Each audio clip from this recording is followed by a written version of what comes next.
Hambourg, en Allemagne. Les hommes devant ces ordinateurs ne sont pas des informaticiens, mais des capitaines de bateau. Dans ce Fleet Center, ce centre de contrôle, ils gèrent 180 cargos à travers la planète. Leur but ? Assurer la sécurité de leur flotte. Leurs armes ? Des ordinateurs capables d'analyser en temps réel la météo, les marées, les courants. Désormais, tous les paquebots sont surveillés. Ces technologies, qui si elles avaient été mises en place en 2012, auraient sans doute permis d'éviter l'une des pires catastrophes maritimes de tous les temps. Costa Concordia, un nom qui résonne dans toutes les têtes. Un paradis flottant qui va se transformer en enfer.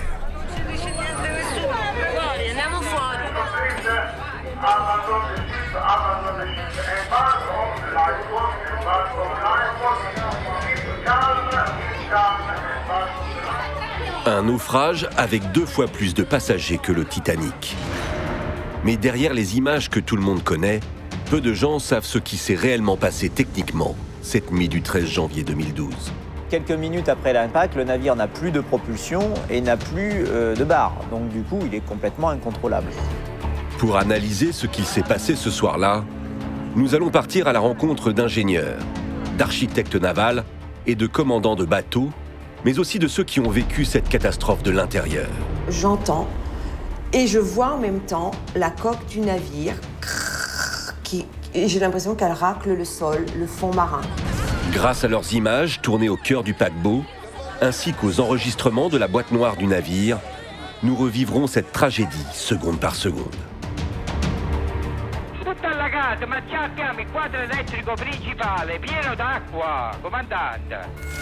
Mais après cette catastrophe, vous découvrirez aussi les coulisses d'une prouesse technique inédite qui a sollicité des centaines d'ingénieurs et d'architectes navals pendant plus de 2 ans pour redresser et remettre à flot le Costa Concordia. Beaucoup de personnes ont dit que c'était impossible. 22 000 plongées ont été réalisées. C'est la plus grande opération de plongée de l'histoire. Un chantier titanesque pour limiter les dégâts causés par l'un des naufrages les plus impressionnants de tous les temps. Un naufrage qui a vu se transformer le Costa Concordia en un vulgaire tas d'acier hors de contrôle.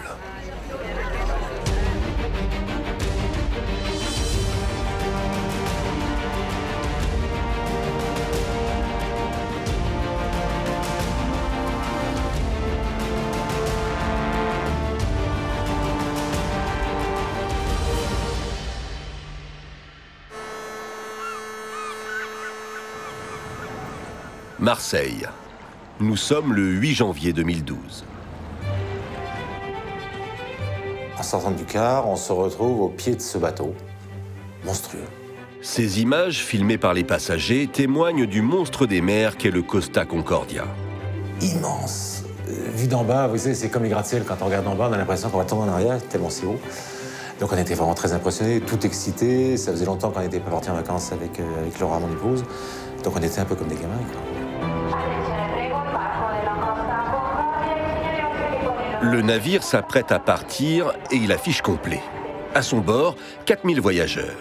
Et immédiatement, la magie opère.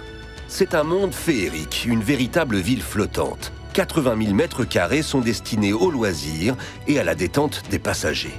Tout est fait pour profiter de la vie en toute insouciance. Vous allez un coup au casino, un coup au restaurant, un coup à la salle de spectacle, un coup à une visite virtuelle du Concordia, un coup dans les salons de danse, un coup dans les salles de musique. Donc en fait, vous avez tout sur place, quoi. On a l'impression d'être tout de suite rentré dans une autre planète. Ça a un côté un peu casino.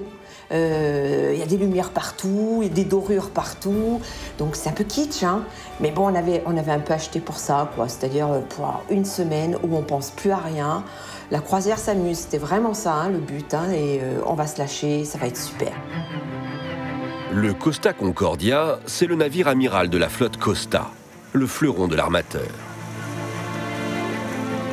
C'est à l'époque le plus grand navire italien jamais construit. Le prix est tout aussi démesuré, 500 millions d'euros. Si les armateurs investissent autant d'argent, c'est que depuis les années 70, le business de la croisière explose.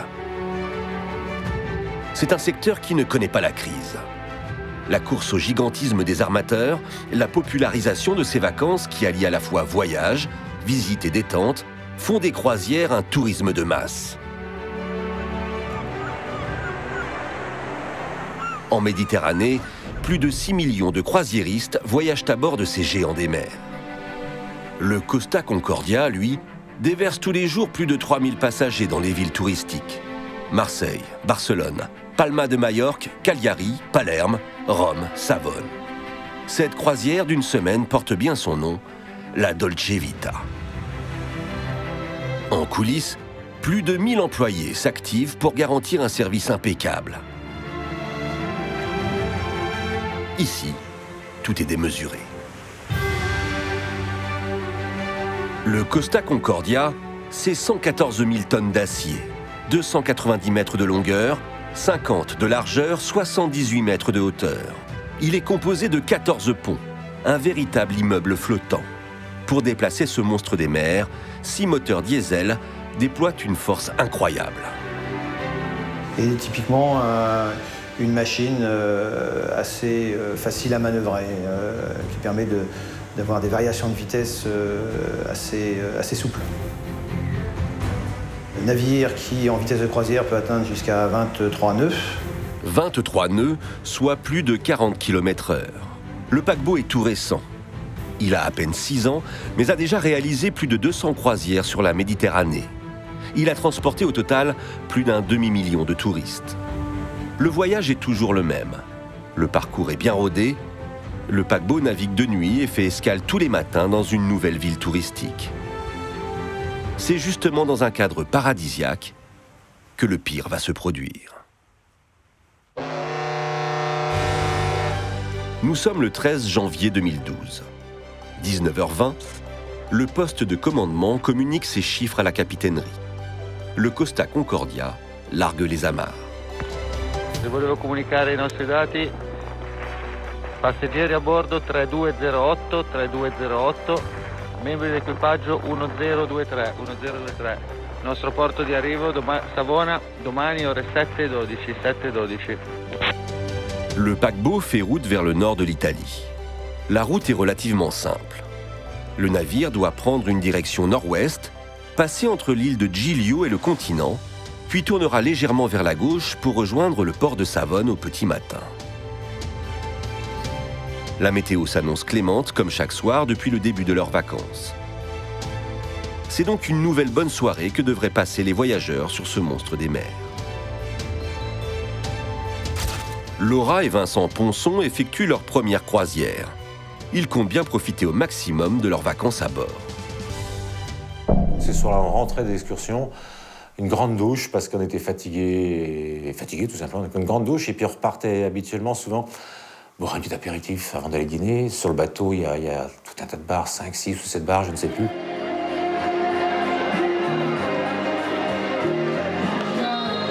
Pourtant, leur soirée ne va pas du tout se passer comme ils l'avaient imaginé.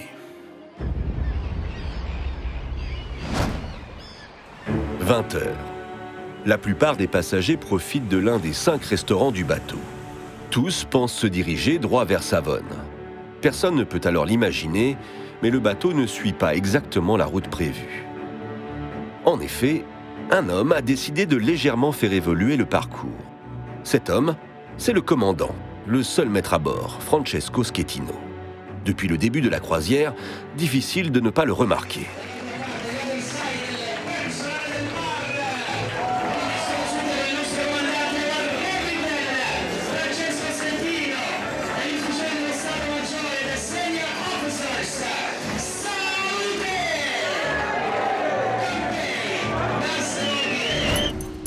Francesco Schettino est diplômé d'une prestigieuse école d'officiers de la marine marchande. Il navigue quotidiennement sur le Costa Concordia. Cette croisière, il l'a effectuée des dizaines de fois. Il est respecté dans son métier. Et ce soir, le capitaine a demandé à changer de cap. Son objectif, s'approcher au plus près de l'île de Giglio. Cette manœuvre est exceptionnelle, mais elle est réalisée au bon vouloir de certains commandants. Elle porte même un nom, la révérence, l'inchino en italien. Voici le Costa Concordia devant l'île de Giglio quelques mois auparavant. Il s'agit donc de passer devant, c'est un grand bateau, le plus illuminé possible. Donc on va allumer tout ce qui est possible et puis on va appuyer sur les sirènes là, puissantes hein, du paquebot, sirènes électriques, sirènes à air, etc. Tout pour faire une impression. Hein. Le commandant Aperi a parcouru toutes les mers du globe. Il a effectué 20 ans de commandement sur des navires à passagers et connaît cette manœuvre. Pour les gens de terre, c'est fantastique. C'est cet énorme bateau qui passe devant le petit port à toucher presque. On pourrait presque, en mettant la main, le toucher. Et donc, c'est impressionnant. C'est une manœuvre délicate, mais bien préparée, ça peut se faire. Le virage est serré. Le paquebot doit tourner avec un angle de 24 degrés sur sa droite. Il a des anciens de Costa qui vivaient sur l'île, donc c'était un petit cadeau qu'ils allaient leur faire. Aux gens de terre, pas aux passagers. L'objectif est donc d'impressionner les quelques 50 âmes du petit port de pêche de l'île de Giglio.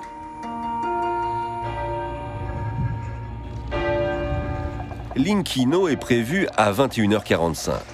Le commandant veut superviser lui-même la manœuvre.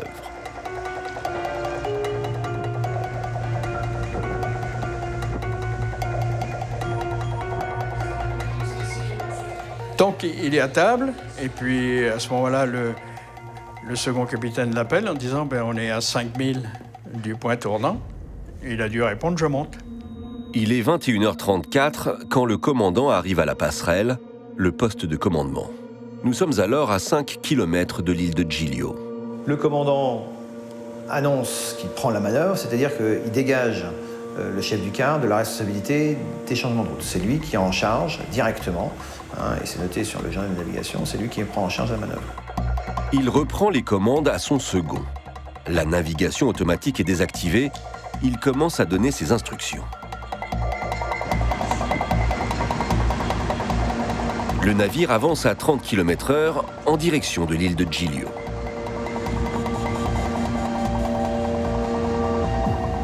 De leur côté, les passagers ne se doutent de rien et profitent des loisirs qu'offre la croisière.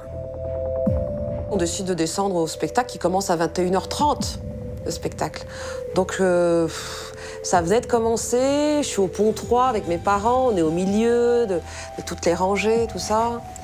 On se retrouve à table avec un autre couple de jeunes retraités parisiens. Et tous les soirs, on se raconte notre journée. Et là, idem, on fait la même chose. On trinque, on se raconte qu'est-ce que vous avez fait à Rome, qu'est-ce que vous avez vu. Donc on est là, tranquille, mais en toute insouciance. Quelques étages au-dessus, au poste de commandement, Francesco Schettino et son équipage commencent à engager la manœuvre de l'inchino. Le commandant donne ses ordres car la manœuvre est particulièrement délicate.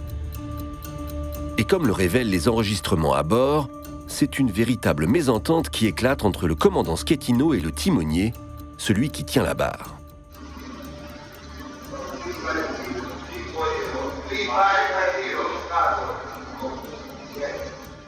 Mais le timonier réagit avec un temps de retard. Tout ce laps de temps, d'accord, ces erreurs, cette confusion d'erreurs accumulées, ça prend du temps. Et donc pendant ce temps-là, le navire continue à avancer, quoi. Le commandant Francesco Schettino a commencé son virage, mais beaucoup trop tard.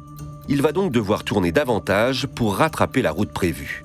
Il demande immédiatement au timonier de tourner le gouvernail pour tenter de redresser la situation.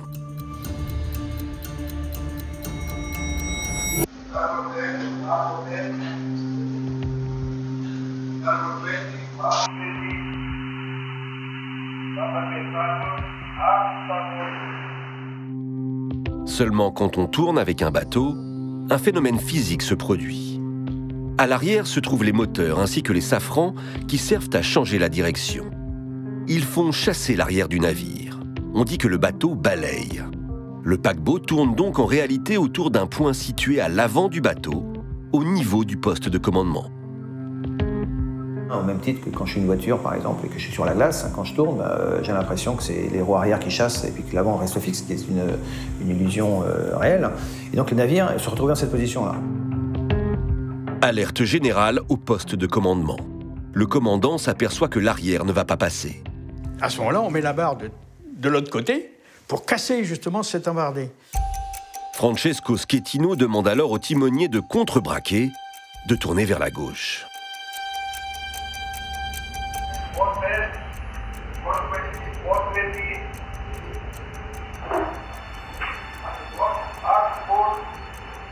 Le timonier a mal compris. Il a remis la barre à droite, alors que c'était à gauche qu'il fallait la mettre. Une erreur, une mésentente qui va s'avérer fatale, alors que dans les restaurants, les passagers profitent insouciants de leur croisière. Le paquebot se dirige alors dangereusement vers les rochers. Il est 21h45 et 11 secondes.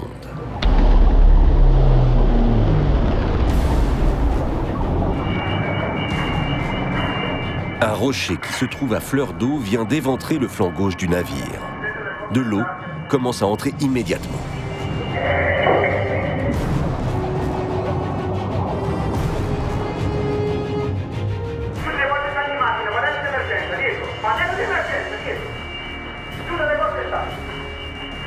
Et à ce moment-là, le bateau a 16 nœuds, quelle que soit l'épaisseur de la tôle, le bateau est ouvert comme une boîte de sardines. Ouais.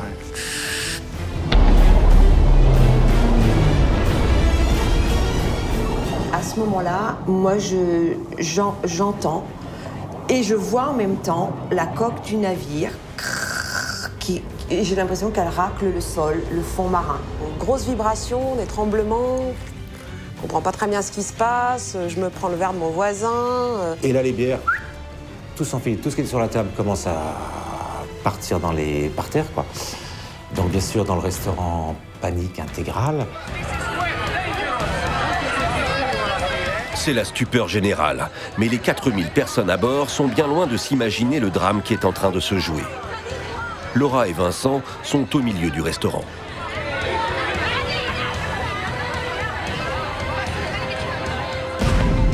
Et à ce moment-là, nos voisins, tout de suite, partent, quittent la table. On sait pas, ils nous disent rien, ils s'enfuient.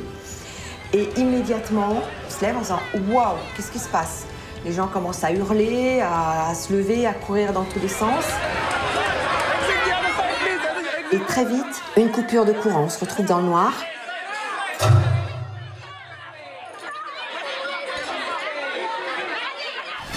Puis ça se rallume, et là, quand ça se rallume, on voit les rideaux complètement penchés. Je me suis dit, oula, bon là quand même, qu'est-ce qui se passe? Impossible de s'en rendre compte depuis l'intérieur, mais lors de l'impact, le rocher en granit a ouvert sur 53 mètres de longueur et sur 7 mètres de hauteur la tôle en acier du paquebot. À ce moment, pour ne pas couler, les équipes à bord misent encore sur un aspect technique du bateau. Comme la plupart des paquebots de cette envergure, le Costa Concordia a été conçu avec un système de 8 caissons étanches. Autrement dit, s'il percute un rocher et que l'eau s'infiltre dans un ou deux caissons, il continuera à flotter. La question est donc de savoir combien de caissons ont été endommagés. Rapidement, le diagnostic s'avère fatal. 4 caissons sont touchés et laissent pénétrer l'eau. Si on en croit les calculs, pour les équipes à bord, ça ne fait plus de doute. Tôt ou tard, le bateau va sombrer.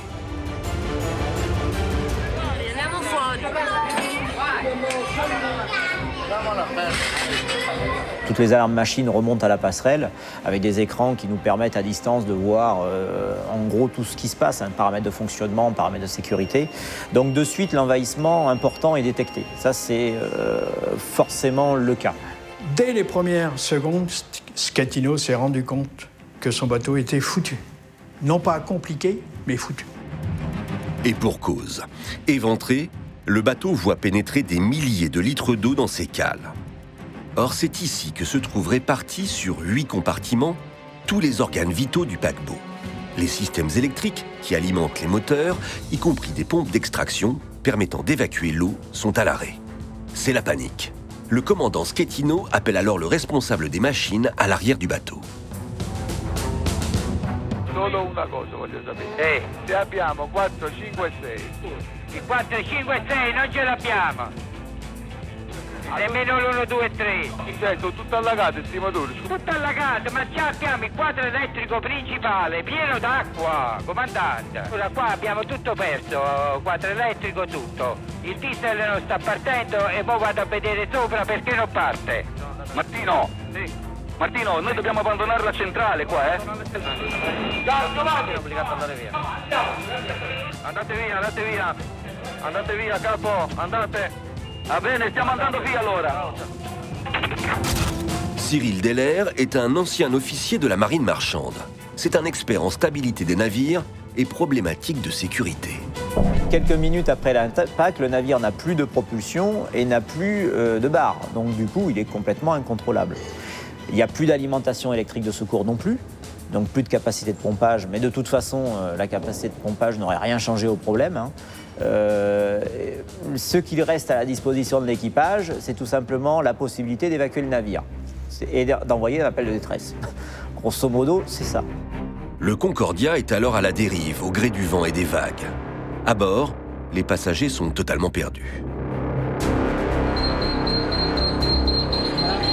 Le stress est d'autant plus grand que, contrairement aux commandants et aux officiers, les passagers ne savent pas du tout qu'ils se trouvent à proximité d'une île. Ils sont livrés à eux-mêmes.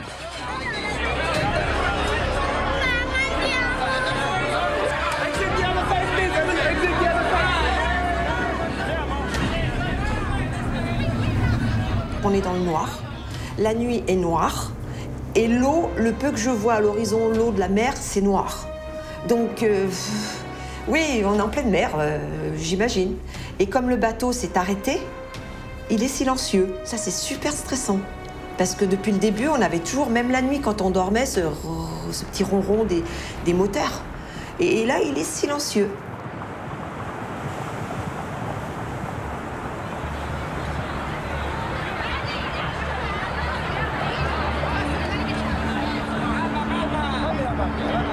En fait, vous n'entendez plus rien d'autre que des cris, des pleurs, des hurlements, des choses qui tombent. Vous rentrez dans un autre monde, quoi. Vous êtes plongé dans un monde qui est pas concevable, qui n'est pas imaginable. Enfin, un truc de dingue, quoi. Un truc de dingue. Un truc de dingue. Alors que le commandant devrait être pleinement conscient de la situation, face à la panique générale, il fait diffuser un message qui se veut rassurant. Il est 21h55. Signore e signori, attenzione, prego, vi parlo a nome del comandante. La situazione è sotto controllo, abbiamo avuto un problema tecnico ai generatori della nave, c'è stato un blackout, i tecnici stanno lavorando all'inconveniente per ripristinare la Costa Concordia. Daremo informazioni non appena possibile. Grazie. Le message, qui se voulait rassurant, provoque l'effet inverse. La panique monte d'un cran, les passagers commencent à alerter leurs proches sur la situation. 25 minutes après l'impact, à 22h10, les gardes-côtes, responsables de la sécurité de la zone, contactent le commandant. Buonasera Costa Concordia, cortesemente, avete dei problemi a bordo voi? Sì, affrontativo, abbiamo un blackout a bordo e stiamo verificando le condizioni. Che tipo di problema? Solamente il generatore, perché i carabinieri di Prato hanno ricevuto una telefonata di un parente di un marittimo che diceva durante il pranzo ne è cascato tutto in testa. No, negativo, abbiamo un blackout e stiamo verificando le condizioni a bordo. Francesco Schettino ne prend toujours pas de décision et refuse l'aide des gardes-côtes pour sauver les passagers. Et pourtant, il sait depuis plus d'une heure que la situation est très grave. Le Costa Concordia n'est alors qu'à 3 km de l'île de Giglio. Le paquebot se dirige dangereusement vers le large et menace à tout moment de couler au fond de la Méditerranée. Mais un phénomène naturel va venir au secours des voyageurs.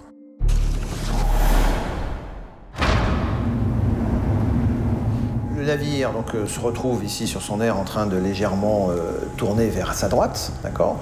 Et le navire qui a une surface de voilure, c'est une surface de prise au vent qui est gigantesque, plusieurs milliers de mètres carrés, hein, d'accord, se retrouve donc avec ce vent un petit peu propulsé, d'accord. Il ne gagne pas de vitesse, mais il entretient suffisamment d'air, d'inertie, pour qu'à un moment donné, il vienne dans une position neutre, face au vent. La vitesse est nulle. Le paquebot est face au vent, mais comme le gouvernail est bloqué vers la droite, le navire commence à tourner et le vent souffle sur le côté gauche du Costa Concordia, ramenant le paquebot vers la côte, faisant craindre un nouveau danger pour les passagers. On se retrouvait face à une falaise, on se rapprochait, et là quand j'ai vu ce cormoran niché dans la falaise, et dans le noir, vous n'avez aucune perception des dimensions et des distances surtout, aucune notion. Et là je me suis dit, si je vois le cormoran énorme comme ça, là on est vraiment très proche et on va vraiment s'écraser contre cette falaise, quoi. Donc là, on m'a dit vite, on descend. La peur qui s'installe. La peur parce que nous sommes sur le bateau qui penche terriblement. Donc on se retient comme on peut. On n'a pas de point de repère. Il fait nuit. Je n'ai aucun point de repère. On regarde dehors parce qu'on est sur le pont d'évacuation, donc on va dehors ce qui se passe. Mais je ne vois rien.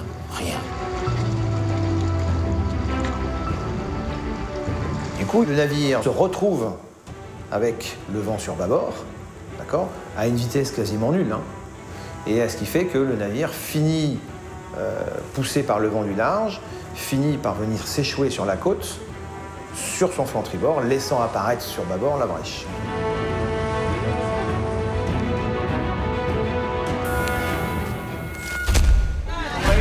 Pendant 20 minutes, aucun ordre n'est donné. Les passagers sont livrés à eux-mêmes. En seulement quelques heures, le bateau devrait se coucher totalement. Car plus le temps passe, plus les milliers de litres d'eau dans ses cales vont déséquilibrer totalement le navire. Le centre de gravité du Costa Concordia va se déporter et sous son propre poids, s'allonger sur son flanc. Dorénavant, chaque seconde compte. Il est 22h54 quand l'abandon du navire est finalement déclenché, soit plus d'1 heure après l'impact.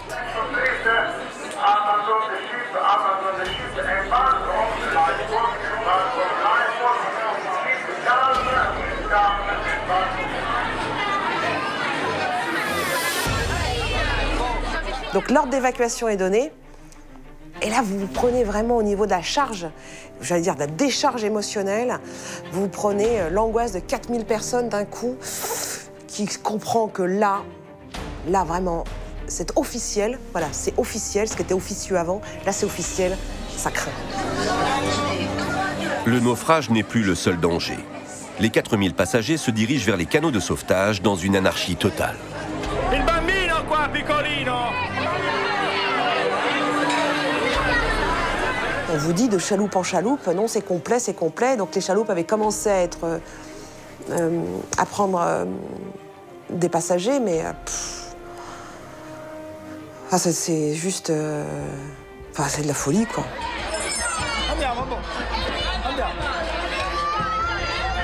Les passagers n'ont toujours pas conscience de la proximité de l'île.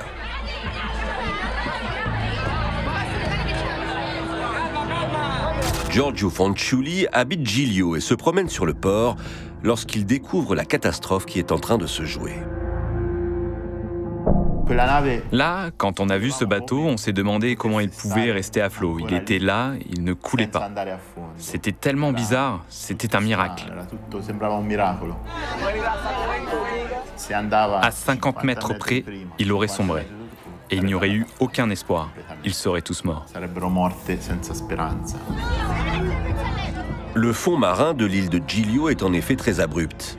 Les falaises tombent directement dans l'eau à 110 mètres de profondeur. Le Costa Concordia s'est échoué sur l'un des seuls hauts fonds de l'île. En s'inclinant, il s'est encastré sur 2 aiguilles rocheuses qui maintiennent en équilibre le bateau.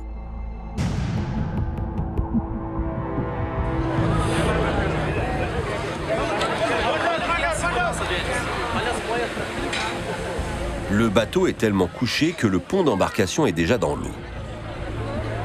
La dernière chaloupe praticable est prise d'assaut.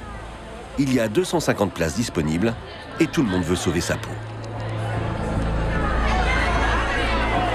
Je n'ai pas marché pour aller dans la chaloupe, mais j'ai vraiment senti les gens derrière moi. Ils me poussent, ils me poussent, ils me poussent, et j'ai pas l'impression de toucher le sol et que je rentre dans cette chaloupe, hein, comme si, voilà, on m'avait soulevé comme ça.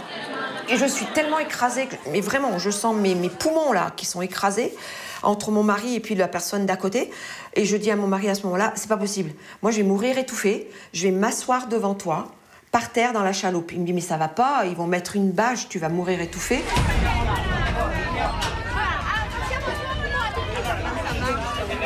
C'est 250 personnes. Et là, je sais pas, on avait l'impression qu'ils avaient coupé les filins. C'est tombé comme ça.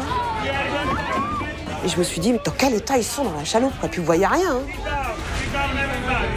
Je vous jure que les hurlements comme ça, c'est pour la vie dans votre tête, quoi. Hein.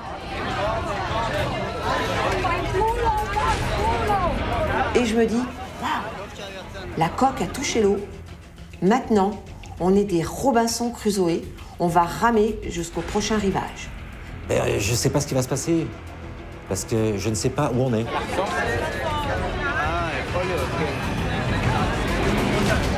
Ils ne le savent pas, mais ils sont à quelques centaines de mètres de la côte. Les premiers milliers de passagers arrivent sur le port.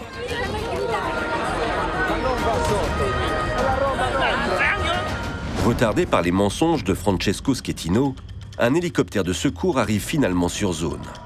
À l'aide d'une caméra infrarouge, les pilotes découvrent l'étendue du drame. À bord de l'hélicoptère, c'est la consternation. La costa dov'è? È questa? Guarda dov'è? Eccola qui. Picchia affondata! Porca troia! Porco cane! Guarda che casino! È proprio affondata! Stiamo entrando sulla nave, quindi venga ancora, stiamo entrando ora. Attualmente ci sono ancora parecchie persone a bordo della nave. Mamma mia, fa impressione, c'è tutta la gente che... Sì. Con la nave ribaltata. Les gardes-côtes italiens n'en reviennent pas. Ils pensaient trouver un paquebot en blackout et ils découvrent le géant des mers totalement couché. Ils assistent alors à des scènes apocalyptiques. Les passagers, ici en blanc, sont réfugiés sur le flanc du bateau. Certains s'aventurent sur la coque à leurs risques et périls pour tenter de fuir. Impossible de sauter, l'eau se trouve 60 mètres en contrebas. Ils tentent de descendre par une échelle à cordes, mais l'inévitable se produit. Les premiers corps sans vie sont découverts.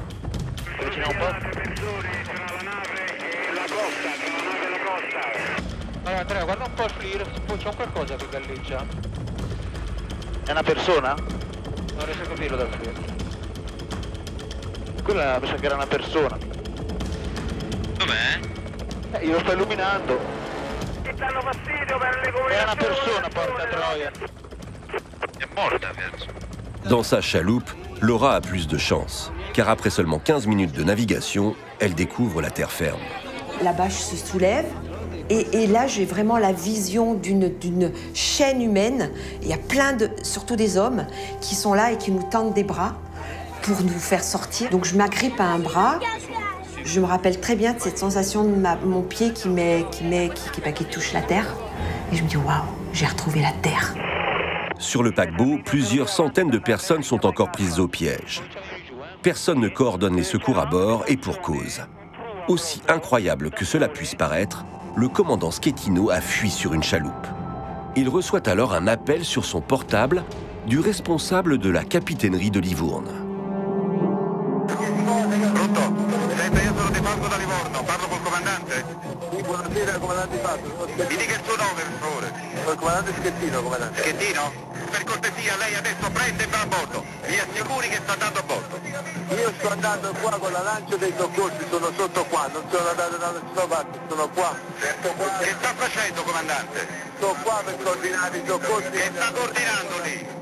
Vada a bordo, ti coordini i soccorsi da bordo. Lei si rifiuta? No, non mi sto rifiutando. Adesso comando io. Lei vada a bordo. È chiaro?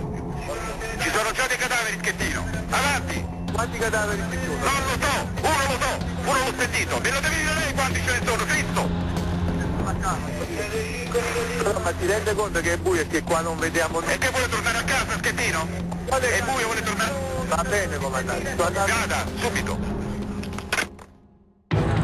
Mais Francesco Schettino ne retourne pas à bord.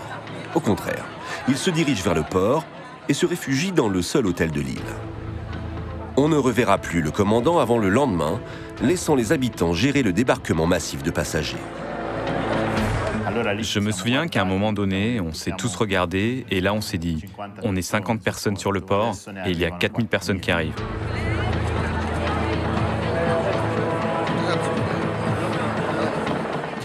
Alors, ce qu'on a fait, c'est un triage un peu improvisé.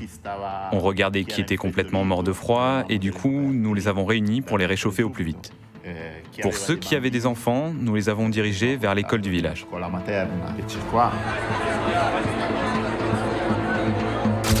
Mario Pellegrini est le maire adjoint de l'île. Il monte alors dans une chaloupe et fait le chemin inverse, direction le Costa Concordia. Son objectif, monter à bord et secourir les passagers en détresse. Je me souviens quand je suis arrivé sous le bateau, il y avait une échelle de corde avec des membres de Costa qui descendaient. Et franchement, ça n'a pas été une partie de plaisir.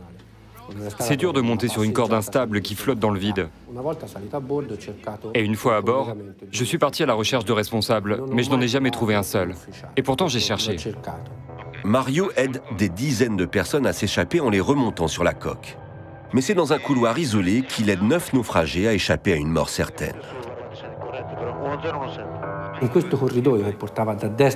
Dans ce couloir, il y avait des personnes bloquées. Donc on a cherché une corde et j'ai trouvé une cordelette qui m'a d'ailleurs cisaillé les mains. Et avec cette corde, j'ai extrait 9-10 personnes de ce couloir. Et pour que vous vous rendiez bien compte, la première fille que j'ai extirpée, elle avait de l'eau jusqu'à la ceinture. Le dernier, lui, avait de l'eau jusqu'au cou.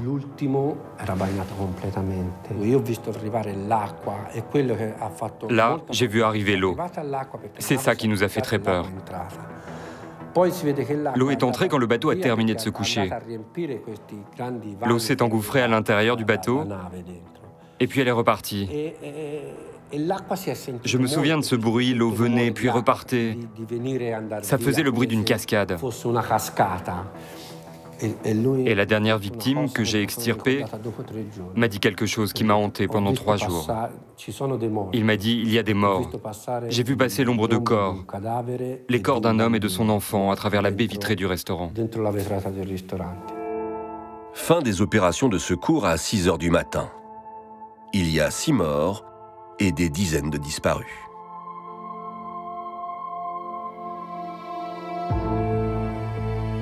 Dès le lendemain matin, les gendarmes viennent arrêter le commandant pour homicide par négligence.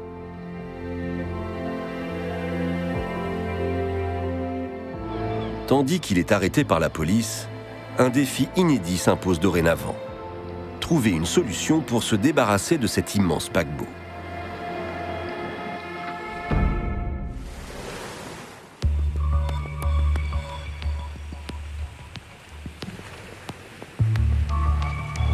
Le jour se lève sur le port de Giglio. Les survivants sont repartis en ferry sur le continent. Les habitants, eux, sont hagards. La petite île de Toscane a récupéré son calme. Reste cette vision surréaliste, l'immense épave à l'entrée du port.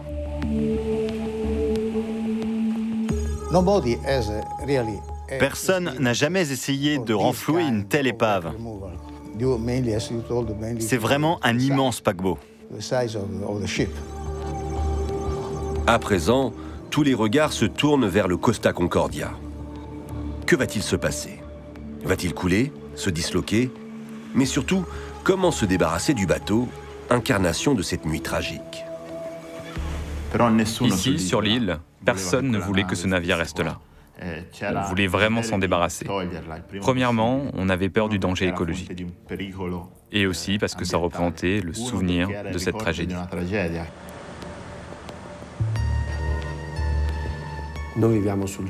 Vous savez, ce n'est pas le tourisme qui nous fait vivre. Si notre mer est sale, tout est fini pour nous ici. C'est pour ça que ma première inquiétude en tant qu'élu, c'était exactement ça, préserver nos activités et notre tissu social et économique donc. C'était ça notre plus grande crainte.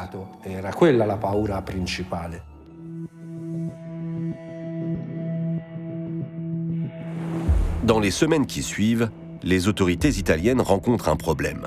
Dans l'histoire maritime, le Costa Concordia est le plus grand navire à passagers à avoir fait naufrage.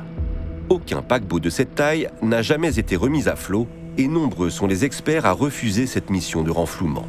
Pour eux, il est impossible de relever l'épave sans risquer de faire sombrer le bateau. Il faut dire que le navire est immense et le défi inédit.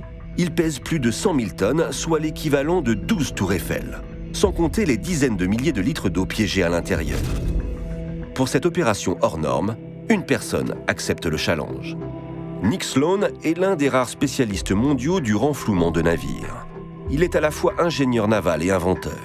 Il a sillonné toutes les mers du globe pendant plus de 30 ans et a participé au remorquage des plus grosses épaves. Il est à l'origine de près d'une centaine de renflouements de navires de toute taille. Venu d'Afrique du Sud, il débarque sur l'île de Giglio en mars 2013, soit plus d'1 an après le naufrage. Malgré son expérience, ce qu'il voit le terrifie. Quand vous arrivez à Giglio, vous arrivez en ferry. Et là, vous voyez cette épave imposante, c'est vraiment énorme. C'est l'équivalent de 3 terrains de foot. Le bateau est couché sur son flanc. Et quand nous sommes arrivés à 20-30 mètres après la proue avec le ferry, tout le monde s'est écrié « Oh mon Dieu, qu'est-ce que c'est? Mais que s'est-il passé ?» Vous savez que c'est une véritable tragédie. Et puis vous avez un choc. Vous montez à bord, vous escaladez avec des harnais, et vous arrivez en haut, et là, vous pouvez à peine voir le bout du bateau. C'est comme s'il était infini. D'habitude, les navires imposants ne peuvent pas être déplacés. Seule solution, les découper sur place. Mais Nick sait que cette fois, il va devoir trouver une autre solution.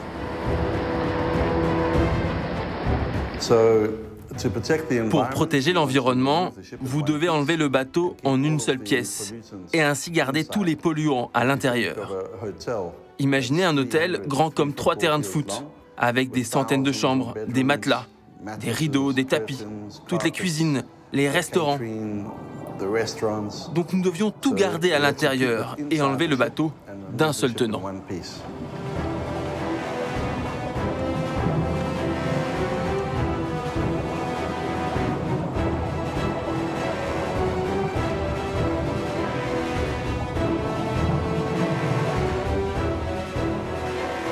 Nick Sloan sait que cette opération hors du commun va durer plusieurs années.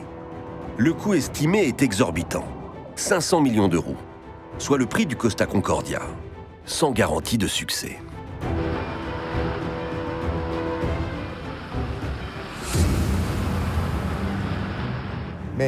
Beaucoup de personnes ont dit que c'était impossible. Ils ne peuvent pas enlever l'épave en une seule pièce. L'épave va se casser. Pour ce chantier, 500 techniciens, ingénieurs, plongeurs vont travailler d'arrache-pied, jours et nuits. « 130 plongeurs, 45 soudeurs, 22 000 plongées, 55 000 heures d'images sous-marines. C'est la plus grande opération sous-marine de tous les temps. Mais c'est vraiment devenu un défi logistique incroyable. Mais il y a un problème. Le Costa Concordia est en équilibre et menace de sombrer à tout moment. La moindre tempête pourrait provoquer une nouvelle catastrophe. Il faut donc réagir.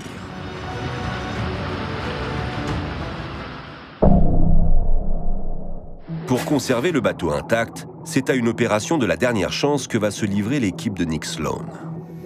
Donc, il fallait faire en sorte que le bateau arrête de bouger et également trouver un moyen pour que les plongeurs puissent travailler sous l'épave, parce qu'il y avait seulement un espace de quelques mètres entre l'épave et le fond marin. Donc, si l'épave bougeait, elle pouvait tuer un plongeur très rapidement.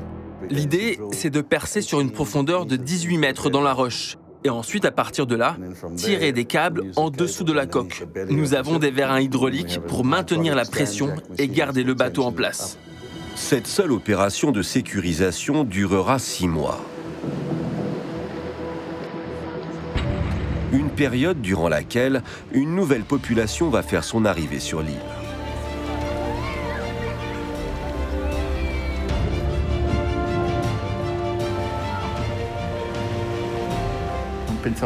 On n'aurait jamais imaginé qu'il puisse y avoir un tourisme de la tragédie. D'un côté, on a pu observer l'augmentation des touristes qui venaient pour une journée. Des curieux qui venaient voir le bateau et repartaient le jour même. D'un autre côté, on a vu la diminution de nos touristes habitués à l'île, qui étaient bien naturellement dérangés par la présence de ce bateau.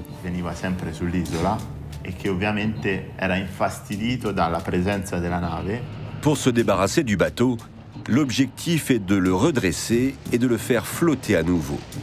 Le paquebot est certes sécurisé, mais pour éviter qu'il ne se casse en deux lors du redressement, il doit pouvoir pivoter sur une surface solide. Là encore, Nick doit innover.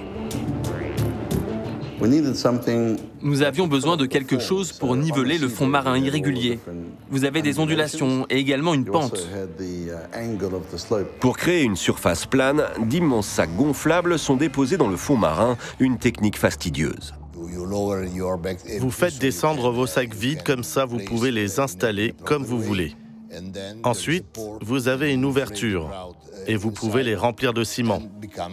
Ils deviennent alors un support solide. Puis vous les empilez.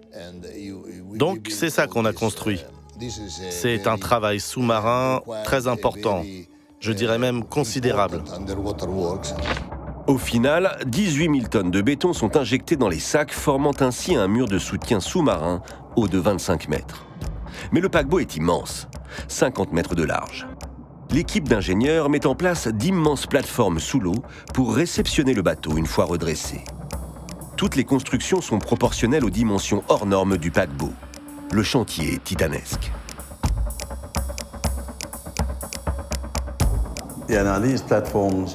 Cette plateforme est immense. Vous avez 3 plateformes qui, rassemblées, font la même surface qu'un terrain de foot. Elles font 25 mètres de hauteur, 45 de largeur. Donc quand le paquebot sera à la verticale, tout le bateau pourra reposer sur cette plateforme.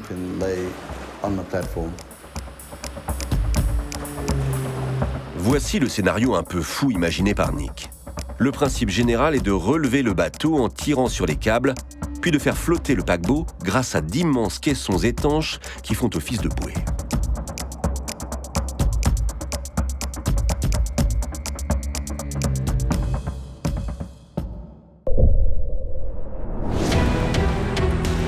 Même si le bateau est encore couché, l'équipe doit anticiper l'étape d'après, faire flotter le monstre des mers.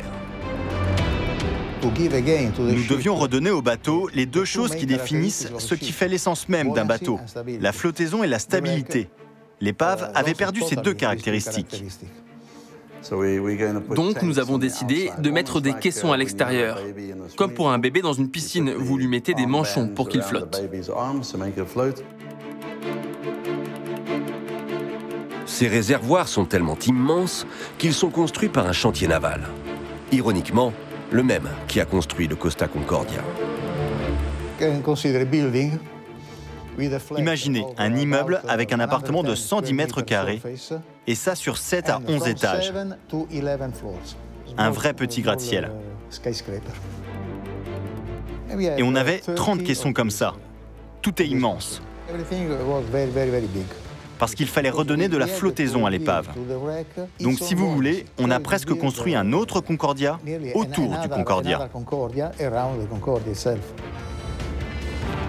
Ces réservoirs soudés sur le flanc du paquebot sont ensuite connectés par d'immenses câbles à la plateforme.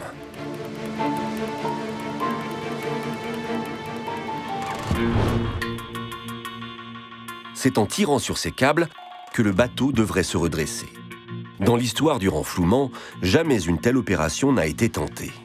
Aucun navire à passagers de cette dimension n'a jamais été renfloué. Comment l'épave va-t-elle réagir ?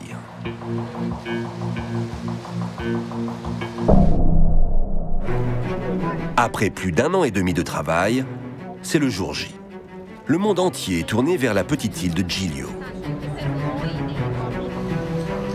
Pour toute la durée, nous n'avions aucune idée du temps que cela prendrait, parce que personne ne connaissait le poids du bateau. Les forces appliquées pour redresser le bateau sont telles que celui-ci peut rompre à tout moment. Dans la salle de contrôle, c'est le stress. Tout se joue maintenant. Nous avons commencé à appliquer 2000 tonnes de force de traction. Et puis nous avons attendu 15 minutes et nous avons remis 500 tonnes à chaque étape. À chaque fois, nous attendions 15 minutes pour que les tensions se dispersent sur toute la structure de l'épave et ainsi éviter que toute la charge ne se concentre à un endroit. Les forces continuaient à augmenter et rien ne se passait.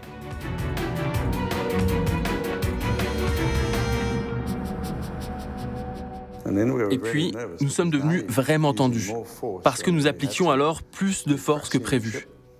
Nous pouvions détruire le bateau. Nous nous attendions vraiment à ce que quelque chose cède. Peut-être que le bateau allait se tordre, peut-être que la proue de l'épave finirait 10 mètres en dessous. Mais finalement, le bateau commence à bouger. À ce moment, une pression de 6000 tonnes sur les câbles permet de redresser le bateau. La partie immergée refait doucement surface. Et finalement, nous avons découvert l'autre face de la Lune, l'autre partie avec tous les dégâts. Et puis nous avons arrêté de tirer. Ce sont les caissons de flottabilité qui ont pris le relais en supportant le poids du bateau. Et à partir de là, nous pouvions les ajuster à notre convenance et doucement faire arriver le bateau sur la plateforme de réception.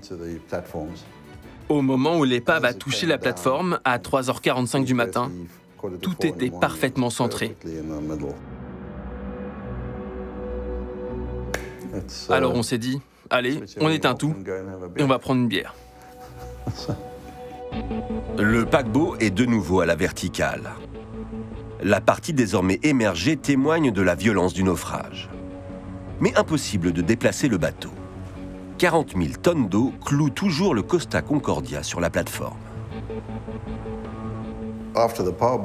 Après avoir redressé le bateau, beaucoup de personnes ont été surprises de voir que 10 étages se trouvaient toujours sous l'eau, 32 mètres sous le niveau de la mer. 70% du bateau se trouve en effet encore sous l'eau. Pour faire flotter le navire, d'autres caissons sont fixés de l'autre côté pour entourer le bateau. L'objectif est d'éviter que le paquebot se brise en 2 morceaux. Oui, donc il nous faut suffisamment de caissons de flottaison pour remonter le bateau de 18 à 20 mètres. Cela représente 66 000 mètres cubes. Donc nous n'avions pas assez de place sur tribord et pour garder une symétrie, nous devions mettre exactement le même nombre de chaque côté pour le faire flotter à nouveau. Parce que l'épave est tellement endommagée que si vous avez le moindre déséquilibre, vous pouvez détruire le bateau à jamais. Il faut en effet que le bateau remonte à la verticale et que les forces soient bien réparties. Si cette manipulation n'est pas parfaitement millimétrée, le bateau pourrait se tordre ou même se briser.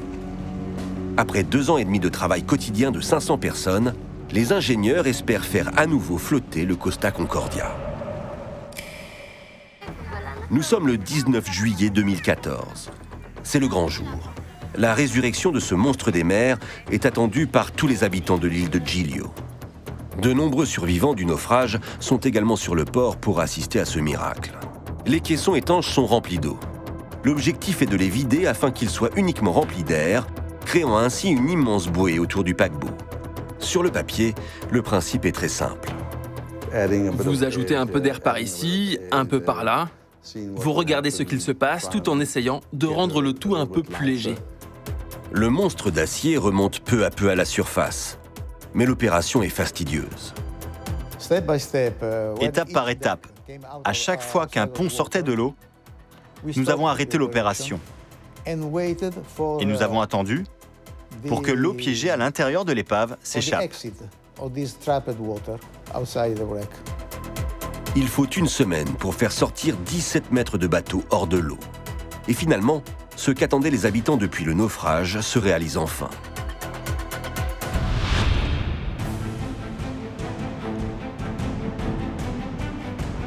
Le bateau est convoyé en direction de Gênes pour être démantelé. L'opération de renflouement aura finalement coûté près d'1 milliard d'euros à l'assureur de la compagnie Costa. 1 milliard, soit le double du prix du Costa Concordia. Pour Nick Sloan, voir ce bateau partir est un soulagement. Le résultat d'un travail accompli et un pied de nez à ceux qui disaient que cette opération serait impossible.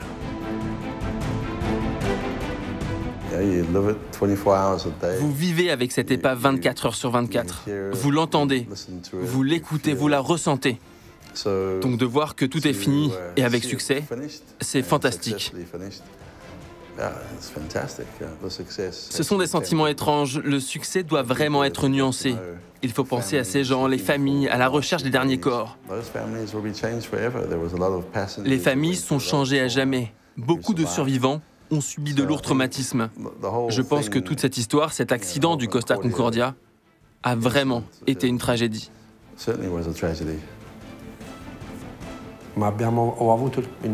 À cet instant, on s'est tous dit que ça aurait pu être une vraie fête, plus joyeuse, plus belle, si on avait réussi à tous les sauver. Mais nous n'y sommes pas arrivés. Cela n'a pas été possible. Et souvent, je me dis, qu'est-ce que j'aurais pu faire de plus ? Pour beaucoup, c'est un cercueil flottant qui s'en va. Le souvenir d'une nuit macabre. Lors de ces opérations de renflouement et de démantèlement, 2 disparus ont été retrouvés.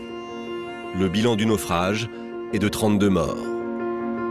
Outre le volet d'indemnisation des victimes, la société exploitante du Costa Concordia a été condamnée en 2013 à 1 500 000 € d'amende au terme d'une procédure négociée. En 2016, plusieurs officiers, dont le timonier, ont écopé de plusieurs mois de prison en appel. Le commandant Francesco Schettino, pour sa part, a été condamné à 16 ans de prison, peine confirmée en appel. Son pourvoi en cassation ayant été rejeté le 12 mai 2017, sa peine est définitive. Épilogue d'un drame hors de contrôle.